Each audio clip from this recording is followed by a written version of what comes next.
अस्सलाम वालेकुम। आज का लास्ट टॉपिक मैं आपको बता देती हूँ। आज का लास्ट टॉपिक हम बस पढ़ाने जा रही हूँ। इसकी थीम है, नाम है modern concept about the structure of benzene, और इसको कहेंगे atomic orbital treatment of benzene. अच्छा, मैंने आपको पिछले ही टॉपिक में ये बात बताई थी कि कैकूल ने बात सारी ठीक की थी कि बेंजीन का जो स्ट्रक्चर है वो रेगुलर है, हेक्सागोनल है और प्लेनर स्ट्रक्चर है, और 3 alternate double and triple bond थे। लेकिन उसमें एक ख़राबी थी। मैं इसको पिछले आपको पेज से बता देती हूँ। कैकूल के स्ट्रक्चर में सिर्फ एक प्रॉब्लम थी कि उसने बात बिल्कुल ठीक की थी कि बेंजीन एक साइक्लिक स्ट्रक्चर है, बेंजीन का जो रिंग है हेक्सागोनल है, रेगुलर हेक्सागोनल है और alternate double and triple bond थी। लेकिन फ़र्क सिर्फ उसने एक गलती कर दी थी कि उसके मुताबिक ये जो डबल बॉन्ड है ये लोकलाइज्ड हैं, वो फिक्स हैं। जब डबल बॉन्ड एक ही जगह पे होता है, और जाहिर बात है डबल बॉन्ड एक जगह पे होता है तो जाहिर बात है इसके हर एक डबल बॉन्ड का मतलब है 2 पाई इलेक्ट्रॉन्स, ठीक है। तो यानी पाई बॉन्ड, हर डबल बॉन्ड में एक सिग्मा एक पाई होता है, तो यानी जो पाई इलेक्ट्रॉन है वो अपनी जगह पे फिक्स हैं। They are above and below, इन दोनों कार्बन एटम्स के नीचे हैं। इसी तरह इधर जो ये पाई बॉन्ड है ये इन दोनों कार्बन एटम के ऊपर और नीचे है। इसकी प्रोबेबिलिटी यानी यहाँ पे चांसेस ऑफ फाइंड, यहाँ ये इलेक्ट्रॉन जो है पाई इलेक्ट्रॉन इन दोनों कार्बन एटम के इंटरन्यूक्लियर एक्सिस के ऊपर है या नीचे है। इसी तरह अगर आप ये वाला डबल बॉन्ड देख ले तो इसकी जो पाई इलेक्ट्रॉन्स है they are above and below the internucleus axis of these carbon atoms. So इसकी जो पाई इलेक्ट्रॉन्स है, अगर जो कैकूल ने जो स्ट्रक्चर बताया था उसके मुताबिक ये जो पाई इलेक्ट्रॉन है सिर्फ इन दोनों कार्बन एटम्स के दरमियान है, और ये वाले जो बॉन्ड है इसके पाई इलेक्ट्रॉन सिर्फ इन दोनों कार्बन एटम के दरमियान है, और ये जो दो वाले बॉन्ड है इसकी जो 2 पाई इलेक्ट्रॉन है सिर्फ इन दोनों कार्बन एटम के ऊपर और नीचे है। लेकिन हकीकत में ऐसा नहीं है। हकीकत में देखिए टोटल कितने हैं, यानी वो जो कैकूल की में गलती क्या है, उसने बताया बिल्कुल ठीक है, लेकिन क्या था, कैकूल के मुताबिक ये 2 पाई इलेक्ट्रॉन है सिर्फ इन 2 कार्बन एटम के ऊपर और नीचे पाए जाते हैं। ये पाई इलेक्ट्रॉन सिर्फ इन दोनों कार्बन एटम के ऊपर नीचे पाए जाते हैं, ये दो जो है ये इन दोनों के ऊपर नीचे पाए जाते हैं। लेकिन हकीकत में ऐसा है, इन रियलिटी ऐसी बात है। देखिए ये 2 पाई इलेक्ट्रॉन, ये 2 पाई इलेक्ट्रॉन, ये 2 पाई इलेक्ट्रॉन, कुल कितने हैं 6 पाई इलेक्ट्रॉन्स, ठीक है। रियलिटी ये है कि ये जितने भी पाई इलेक्ट्रॉन है सिर्फ कार्बन एटम्स के दरमियान फिक्स नहीं है। ये कुल मिला के 6 पाई इलेक्ट्रॉन्स हो गए ना, तो ये 6 पाई इलेक्ट्रॉन किसी भी कार्बन एटम्स के दरमियान फिक्स नहीं है, बल्कि ये 6 पाई इलेक्ट्रॉन्स एक रिंग की शक्ल में इस रिंग के ऊपर भी पाए जा रहे हैं और उसकी प्रोबेबिलिटी नीचे भी पाई जा रही है। समझ आ रही है? ये जो पाई इलेक्ट्रॉन है ये किसी भी 2 कार्बन एटम या 3 कार्बन एटम से बिलोंग नहीं करते, बल्कि ये जो पाई इलेक्ट्रॉन है ये पूरे रिंग से, इस पूरे हेक्सागोनल रिंग से बिलोंग करते हैं। समझ आ रही है? और इन पाई इलेक्ट्रॉन की probability in the form of cycle, एक शीट की शक्ल में, एक इलेक्ट्रॉनिक क्लाउड में की शक्ल में ऊपर इस रिंग के ऊपर पाई जा रही है और इस रिंग के नीचे पाई जा रही है in the form of continuous sheet, एक कॉन्टिन्यूस साइकिल की शक्ल में अबव द हेक्सागोनल रिंग पाई जा रही है and below the hexagonal ring पाई जा रही है। समझ आ रही है?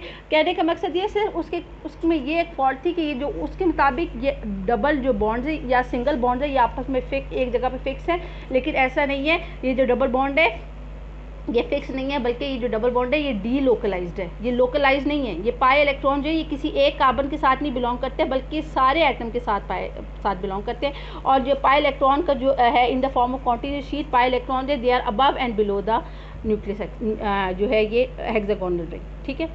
ये मैंने आपको पहले भी बताया था, this is the main objection to the Kekule structure. अब हम आ जाते हैं बेंजीन की एटॉमिक ऑर्बिटल ट्रीटमेंट, ठीक है। हमें ये पता है कि हेक्सागोनल फ्रेमवर्क ऑफ बेंजीन का जो फ्रेमवर्क है पूरा हमें पता है। ये हमें पता है क्यों हेक्सागोनल है। एक हेक्सागोन में अगर आपको ये बात पता हो कि हेक्सागोन में के अंदर जितने भी कोई चीज़ जो कॉर्नर्स होते हैं, एक हेक्सागोन के दरमियान एंगल जो होता है वो हमेशा 120 होता है। जैसे आपने ये बात तो पढ़ी है ना, ट्रायंगल के दरमियान एक जो, लेट सपोज मैं कोई भी ट्रायंगल बताती हूँ, मैं ये कह रही हूँ एक इक्विलेटरल ट्रायंगल है। इक्विलेटरल ट्रायंगल जो आपने ज्योमेट्री पढ़ी होगी कि उसमें तमाम में जो एंगल्स है वो 60 डिग्री के होते हैं, ठीक है।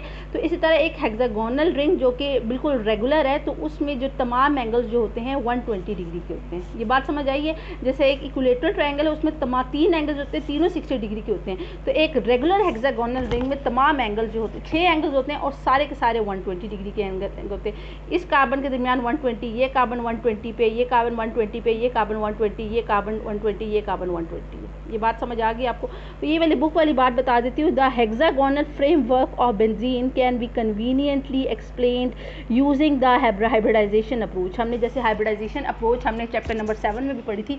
हाइब्रिडाइजेशन अप्रोच को अगर हम पढ़ेंगे, उसको समझेंगे, तो हम ये जो बेंजीन रिंग के जो का हेक्सागोनल फ्रेमवर्क है, ये सारा हमें समझ आ जाएगा। क्यों? हमने ये पढ़ा है कि ये जैसे ये बात तो देखिएगा कूल की ठीक थी कि बेंजीन का जो रिंग है हेक्सागोनल है, रेगुलर है। ये भी उसने सीखी क्योंकि सारे बॉन्ड्स एक लेंथ के हैं, ठीक है, और प्लेनर है, ये भी बात ठीक है, ठीक है। तो कैकूल ने बात की थी कि हेक्सागोनल है, प्लेनर है, रेगुलर है और साइक्लिक स्ट्रक्चर। साइक्लिक है, हेक्सागोनल है, प्लेनर है, तो प्लेनर है, तो ये और रेगुलर है, एक जैसे एंगल्स हैं और एक जैसे बॉन्ड लेंथ है।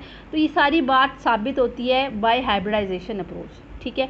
होता क्या है, अकॉर्डिंग टू दिस आप देख रहे हैं कि हर रिंग का जो कार्बन एटम जैसे आपको दिखाई दे रहा है, ये 3 सिग्मा बॉन्ड्स बना रहे हैं, एक अपने जैसे दूसरे कार्बन एटम के साथ और एक हाइड्रोजन के साथ। तो 3 सिग्मा बॉन्ड किस हाइब्रिडाइजेशन में होती है, अगर आपको याद हो, 3 सिग्मा, और हर एटम एक के पास एक पाई, हर एटम एक पाई बॉन्ड में, मतलब उसका एक ऑर्बिटॉल जो है वो फ्री है, जो पाई बॉन्ड में हिस्सा ले रहा है, ठीक है। एक पी ऑर्बिटॉल फ्री है जो पाई बॉन्ड फॉर्मेशन में हिस्सा लेता है। तो ऐसी हाइब्रिडाइजेशन किस मोड ऑफ हाइब्रिडाइजेशन में पाई जाती है? Obviously sp2। तो ये जो हर एटम है बेंजीन रिंग का, वो sp2 हाइब्रिडाइज है। समझ आ रही है? हर एटम बेंजीन का sp2 हाइब्रिडाइज है। और आपको ये बात पता होगी कि sp2 हाइब्रिडाइजेशन जो होती है, अच्छा, कार्बन एटम के पास टोटल जो होते हैं वो मतलब उसको छोड़ दे के कितने होंगे, 4 इलेक्ट्रॉन्स। तो 4 sp2 हाइब्रिडाइजेशन में आपको पता है कितने s और 2 p आपस में शामिल होते हैं, और sp2 हाइब्रिडाइजेशन के नतीजे में 3 sp2 जनरेट होते हैं, 1 2 3, किसी भी एक कार्बन एटम को बुला ले। हर sp2 हाइब्रिडाइजेशन में sp2 तीन ऑर्बिटॉल नजर आ रहे हैं, s और p2। तो इसी वजह से इस हाइब्रिडाइजेशन में 3 sp2 हाइब्रिडाइजेशन जनरेट होते हैं, ठीक है। अब वो ये कह रहे हैं कि हर कार्बन एटम जो है बेंजीन का, ये जो है sp2 हाइब्रिडाइज है, ठीक है। जैसे कि आपको नज़र भी आ रहा है, ये वाला कार्बन एटम है, इसको अगर मैं पॉइंट आउट करूँ तो इसके पास 3 sp2 हाइब्रिड ऑर्बिटॉल है, एक ये वाला, एक ये वाला और एक ये वाला। इसी तरह इस कार्बन एटम के पास भी 3 sp2 हाइब्रिड ऑर्बिटॉल है, एक ये वाला, एक ये वाला और एक ये वाला। इसके पास भी 3 है, एक ये, इसके पास भी 3 है, ये, इसके पास भी 3 है, ये, और इसके पास भी 3 है, ये। और ये आपको पता होगा कि sp2 हाइब्रिडाइज ऑर्बिटॉल जो होते हैं, ये सारे के सारे एक प्लेन में, ठीक है। और दूसरी बात आपने पढ़ी होगी कि sp2 हाइब्रिडाइज ऑर्बिटॉल जो होते हैं, ये एक प्लेन में होते हैं और इनके दरमियान एंगल जो होता है वो 120 डिग्री का होता है। ये बात समझ आइए। sp2 हाइब्रिडाइजेशन में ये होता है कार्बन के साथ कि तमाम sp2 हाइब्रिड ऑर्बिटॉल, जैसे कि मैं पॉइंट आउट कर रही हूँ, ये एक ही प्लेन पर होते हैं और sp2 हाइब्रिड ऑर्बिटॉल के दरमियान एंगल जो होता है, जैसे मैं पॉइंट आउट कर रही हूँ, ये 120 डिग्री का होता है। इसी वजह से चूँकि देखें,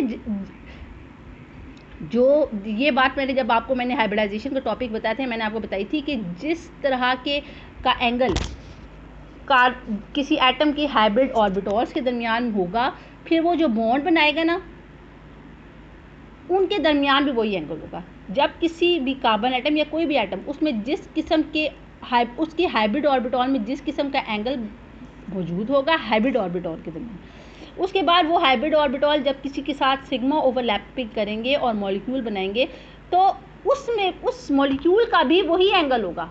या वो अगर एलिमेंट है, वो किसी और एटम के साथ बॉन्ड बनाएगा sp2 हाइब्रिडॉल के ज़रिए, यानी सिग्मा, अगर वो जो उसके जो एटम्स होंगे, उस एटम की उस पर्टिकुलर एलिमेंट के जो एटम होंगे, क्या कहते हैं, वो जो एटम होगा उसके जो हाइब्रिड ऑर्बिटॉल होंगे, जब वो दूसरे एटम्स के साथ सिग्मा ओवरलैपिंग करेंगे, यानी बॉन्ड बनाएंगे, सिग्मा बॉन्ड बनाएंगे, तो उन सिग्मा बॉन्ड्स के दरमियान भी वही एंगल होगा। समझ आ रही है? जैसे कि टेट्राहीड्रल जब जैसे sp3 में तमाम जो कार्बन एटम होता है, उसके तमाम sp3 हाइब्रिड ऑर्बिटॉल 109.5 पर थे। फिर जब उन्होंने सिग्मा बॉन्ड बनाए थे ना sp3 ने सिग्मा ओवरलैपिंग के ज़रिए, तो उन बॉन्ड्स के दरमियान एंगल भी 109.5 था। इसी तरह कार्बन के अगर तीनों एटम जो है वो sp2 हाइब्रिड ऑर्बिटॉल्स हैं और वो एक ही प्लेन में हैं। अब ये वाला कार्बन एटम जब दूसरे एटम्स के साथ सिग्मा बॉन्ड बनाएगा तो वो बॉन्ड्स उन बॉन्ड्स के दरमियान एंगल भी 120 डिग्री का होगा, ठीक है, और वो बॉन्ड्स भी प्लेन पे होंगे। क्यों? क्योंकि जो sp2 हाइब्रिड ऑर्बिटॉल्स थे वो एक प्लेन में थे और उनके दरमियान एंगल 120 डिग्री का होगा। तो जैसा बॉन्ड एंगल उस पर्टिकुलर एटम के हाइब्रिड ऑर्बिटॉल्स के दरमियान होगा, उससे जो सिग्मा बॉन्ड्स होंगे उसके दरमियान भी वही एंगल कायम रहेगा, ठीक है। और जैसा प्लेनर या जो 3 डायमेंशनल स्ट्रक्चर जो भी किसी भी एटम के हाइब्रिड ऑर्बिटॉल के अंदर होगा, जब उसके बॉन्ड्स होंगे वो भी वैसे ही होंगे। अब अगर इस कार्बन एटम के तीनों sp2 हाइब्रिड ऑर्बिटॉल के दरमियान एंगल 120 है, तो जब ये कार्बन सिग्मा बॉन्ड बनाएगा दूसरे एटम के साथ तो बॉन्ड एंगल भी 120 का होगा। इसी तरह अगर ये कार्बन एटम जो है वो इसके जो sp2 हाइब्रिड ऑर्बिटॉल है ये प्लेन पर थे, तो अब ये जो कार्बन एटम है ये सिग्मा बॉन्ड बनाएगा, 3 सिग्मा बॉन्ड बनाएगा ना, एक तो अपने जैसे दूसरे कार्बन एटम के साथ, और इस केस में जो सिग्मा ओवरलैपिंग होगी ये sp2 सिग्मा होगी। ये बात समझ आ गई ना? क्यों? क्योंकि इसका भी ये दूसरे कार्बन एटम के sp2 के ऊपर ओवरलैपिंग होगी ना। ये वाला भी sp2 था, ये भी sp2 है, तो इस सिग्मा को कहेंगे sp2 सिग्मा। इसी तरह ये वाला कार्बन एटम का भी sp2 है, इसका भी sp2 है, इसके ऊपर हेड ऑन ओवरलैपिंग कहेंगे, इसे कहेंगे sp2 सिग्मा। लेकिन जब ये कार्बन एटम हाइड्रोजन के साथ ओवरलैपिंग करेगा, हेड ऑन ओवरलैपिंग करेगा, तो ये वाला तो sp2 था और हाइड्रोजन का s था, तो ये sp2s सिग्मा ओवरलैपिंग होगी। बहरहाल ये जो तीनों ओवरलैपिंग के नतीजे में जो बॉन्ड्स बनाएंगे अपने जैसे कार्बन एटम के साथ चाहे हाइड्रोजन के साथ, तो इन बॉन्ड्स के दरमियान एंगल जो होगा 120 डिग्री का होगा। कार्बन टू कार्बन एंगल भी 120 डिग्री का होगा, कार्बन टू हाइड्रोजन एंगल भी 120 डिग्री का होगा, इस इधर से भी 120 डिग्री का होगा। तो बॉन्ड एंगल्स भी 120 डिग्री का होगा। और जैसा कि आपको पता है कि sp2 हाइब्रिड ऑर्बिटॉल जो होते हैं ये प्लेनर पे होते हैं, इसी वजह से कार्बन टू जो बॉन्ड्स होंगे वो भी एक ही प्लेन पे होंगे। कार्बन टू कार्बन बॉन्ड्स ये दोनों एक प्लेन पे होंगे, कार्बन टू हाइड्रोजन बॉन्ड्स भी एक ही प्लेन पर होंगे। तो यही बात बता रहे द हेक्सागोनल फ्रेम। अच्छा, according to this each carbon atom in benzene is sp2 hybridise, ठीक है।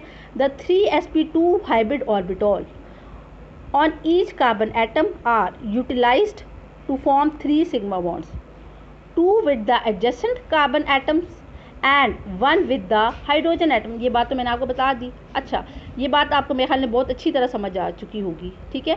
ये वाली sp2 सिग्मा ओवरलैप से बना, ये sp2 ये भी सिग्मा, और ये sp2s सिग्मा ओवरलैपिंग।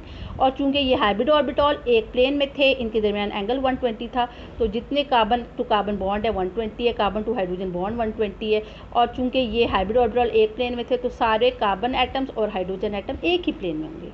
अब आपको पता है sp2 हाइब्रिडाइजेशन में ये भी होता है कि कार्बन एटम के पास एक अनहाइब्रिडाइज p ऑर्बिटॉल रह जाता है।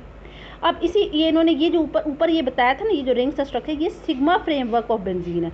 सिग्मा फ्रेमवर्क जैसे कि आपने इथीन और इथाइन में बनाया था, ये वो फ्रेमवर्क है जो सिर्फ सिग्मा बॉन्ड्स दिखाई देता है। जब किसी स्ट्रक्चर के सिर्फ सिग्मा बॉन्ड आपको इंडिकेट होते हैं तो वो सिग्मा फ्रेमवर्क है। इसी वक्त जो आपके पास स्ट्रक्चर बताया जा रहा है ये सिग्मा फ्रेमवर्क ऑफ बेंजीन है, इसमें आपको पाई बॉन्ड नहीं दिखाया जा रहा। लेकिन जो नीचे वाला अगर स्ट्रक्चर आ जाए तो जैसे मैंने आपको बताया, अब हर ये जो सिग्मा फ्रेमवर्क है जैसे इधर है, इसको इन्होंने क्या किया, इधर तो आपको पूरा मुकम्मल इस तरह डिटेल में बताया ना, इसी सिग्मा फ्रेमवर्क को इन्होंने एक हेक्सागोनल रिंग की फॉर्म में दिखा दिया। ये जो ऊपर ये पूरा सिग्मा फ्रेमवर्क को बड़ा खुल के एक्सप्लेन किया है ना कि ये है सिग्मा फ्रेमवर्क बेंजीन रिंग का। इसी सिग्मा फ्रेमवर्क को इन्होंने एक हेक्सागोनल रिंग की फॉर्म में दूसरी डायग्राम के अंदर दिखा दिया है। अब हर कार्बन एटम 1 2 3 4 5 6 1 2 3 4 5 6 हर कार्बन एटम के पास एक अनहाइब्रिडाइज p ऑर्बिटॉल है। ये बात आपने अल्कीन में भी पढ़ी थी कि अनहाइब्रिडाइज जो p ऑर्बिटॉल होता है वो 90 डिग्री पे होता है। यानी अगर ये तीनों हाइब्रिड ऑर्बिटॉल 120 डिग्री पर है और एक प्लेन पर है तो इनके 90 डिग्री पर होगा अनहाइब्रिडाइज पी ऑर्बिटल। ये बात समझ आई, आपने एल्कीन में पढ़ी थी कि अगर ये तीनों sp2 हाइब्रिड ऑर्बिटल एक प्लेन में है, इनके दरमियान 120 डिग्री का एंगल है, तो इस प्लेन के 90 डिग्री पर इस कार्बन एटम का अनहाइब्रिडाइज पी ऑर्बिटल होगा और हर अनहाइब्रिडाइज पी ऑर्बिटल के पास एक इलेक्ट्रॉन होगा। तो ये बात समझ आई। ये था सिग्मा फ्रेमवर्क जिसको हमने रिंग की फॉर्म में दिखा दिया। अब हर कार्बन एटम के पास एक अनहाइब्रिडाइज पी ऑर्बिटल है जो कि 90 डिग्री पर है टू द सिग्मा फ्रेमवर्क। ये जो सिग्मा फ्रेमवर्क है इसके 90 डिग्री पर, देखिए ये सारा फ्रेमवर्क आपको दिखाई दे रहा है, ये सारा इनके दरमियान एंगल 120 डिग्री का है। तो अनहाइब्रिडाइज पी ऑर्बिटल ये जो सिग्मा फ्रेमवर्क है इसके 90 डिग्री पर है।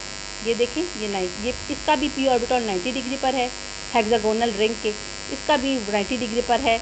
ये जो पूरा हेक्सागोनल रिंग है जो कि सिग्मा फ्रेमवर्क है, पूरा जो सिग्मा फ्रेमवर्क है बेंजीन का, पूरा सिग्मा फ्रेमवर्क जो बेंजीन का वो हेक्सागोनल रिंग की शक्ल में है और इस हेक्सागोनल रिंग के 90 डिग्री के पर है हर एटम का p orbital, unhybridised p orbital, और हर एक के पास एक इलेक्ट्रॉन। ठीक है, the unhybridised 2pz orbital remain at right angle to these sp2 hybrid orbital. इन sp2 हाइब्रिड ऑर्बिटल के राइट एंगल पर, इन sp2 हाइब्रिड ऑर्बिटल के राइट एंगल पे रहेंगे, इन सारे sp2 हाइब्रिड ऑर्बिटल के राइट एंगल पर रहेंगे unhybridised 2pz orbital. Since all the sp2 hybrid orbitals are in the same plane, therefore all the carbon and hydrogen atoms are coplanar। जैसे मैंने आपको बताया क्योंकि सारे हाइब्रिड जो ऑर्बिटल है वो एक प्लेन पे है, तो वही मैंने आपको पहले बता दी, सारे कार्बन टू कार्बन और carbon to hydrogen bond coplanar है एक प्लेन पे। ठीक है, all the angles are of 120 degree. सारे एंगल्स ये वाला इन एंगल्स की बात हो रही है, पाई बॉन्ड्स की इसकी बात नहीं हो रही, लेकिन बाकी जो जितने एंगल्स हैं ऊपर देख लें, carbon to carbon, carbon to hydrogen, सारे एंगल जो है 120 डिग्री है।